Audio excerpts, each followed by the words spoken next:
Mga master, mayroon po tayong isang magandang balita, update po ito doon sa Teaching Supplies Allowance Act. Ito pong isang panukalang batas na layunin ay taasan ang tinatanggap na cash allowance ng mga public school teachers.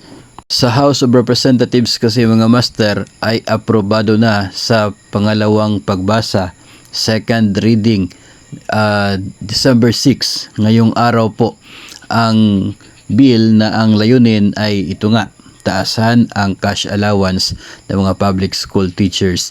Nasa 115 na mga House Representatives ang ito pong mga authors and co-authors ng ito pong House Bill number 9682.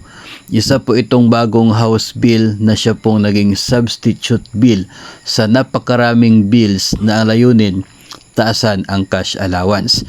So marami pong mga bills ito, number 547, 714, 1849, 1893, 1913, 2697, 2781, 2829, 3476, 3543, 4072, 4383, 4982, 5688, 6977, 7057, and 7720. So napakaraming bills mula po sa iba't ibang mga kongresista na ang purpose, taasan ang cash allowance. So nagkaroon po ng isang bagong bill, House Bill 9682, Substitute Bill, at ito nga po ay aprobado na sa second reading sa House of Representatives. So ito na mga master, napakagandang balita. Ngayong araw lamang, December 6, 2023, 5:17 PM, receive ng Records Office ng House of Representatives itong Committee Report number 905 na siya nga pong nag-approve sa second reading nito pong House Bill na ito. So nalalapit na po ang pagkakaroon natin ng batas na ang layunin ay magkatanggap ng 10,000 pesos cash allowance ang mga guro mula po sa school year 2025 to 2026 and thereafter. So ang nilalaman po ng bill na ito ay 7,500 na cash allowance simula po sa susunod na school year 2024 to 2025. Tapos 10,000 na siya pagdating ng 2025 to 2026 and the years thereafter hanggat hindi po magkakaroon ng amendment. So magandang balita yan. Plus mayroon pag dinagdag dito na ang teaching supplies allowance shall not be subject to income tax. So walang tax deduction upon release, hindi rin siya kasali sa maging computation ng taxable income ng mga public school teachers. So napakagandang balita po niyan.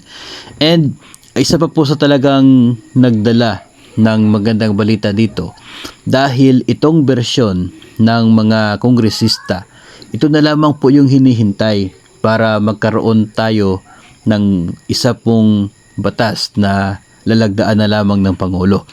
Kasi doon po sa kabilang bahagi sa upper house ng ating kongreso, ang mga senador, mga master, ay nauna na nag-approve ng kanilang version dito po sa Teaching Supplies Allowance Act. Ito pong Senate Bill 1964 or Kabalikat sa Pagtuturo Act. Ito po ay aprobado na noon pa pong buwan ng Mayo doon po sa mga Senado, at ito ay na-forward sa House of Representatives. So, pasado na po siya sa mga senador. Ito ngayon na pasado sa second reading sa mga kongresista. Yun po yung hinihintay. Kasi the moment na ma-approve yan sa third reading sa House of Representatives, ay aprobado na talaga siya. So, magkakaroon na ngayon ng comparison sa dalawang version. If pareho yung laman, then subject na po yan sa ito pong signature ng Pangulo para maging batas. Pero kung magkaiba yung nilalaman nila, ay magkaroon ng bicameral meeting, pag-usapan yung differences, tapos that's the time na kapag settled na kung ano yung masusunod, then subject for signature of the President para maging batas. Ang maganda ding balita dyan mga master, ang nakikita lamang natin na pagkakaiba nila dahil doon sa bersyon ng mga senador ay included na ang para sa ngayon po, school year 2023 to 2024. Pero doon naman ay included na po siya. So, I guess para nakikita natin na magkakaroon man ng changes dito ay masusunod itong bersyon ng mga kongresista kasi nagsimula na yung kasalukuyang school year. So, ang sa atin na lamang nito ay at least ilang steps na lamang, approval na lang sa third reading sa House of Representatives, tapos yung bicameral meeting, tapos pirma ng Pangulo. Yun na lamang yung natitira na mga kinakailangang proseso nito. And if ever na maging batas na ito mga master, pagdating po ng susunod na school year, ay magsisimula na itong 7,500 na makukuha. Tapos sa susunod pang school year 2025, 10,000 pesos na yung cash allowance ng mga public school teachers.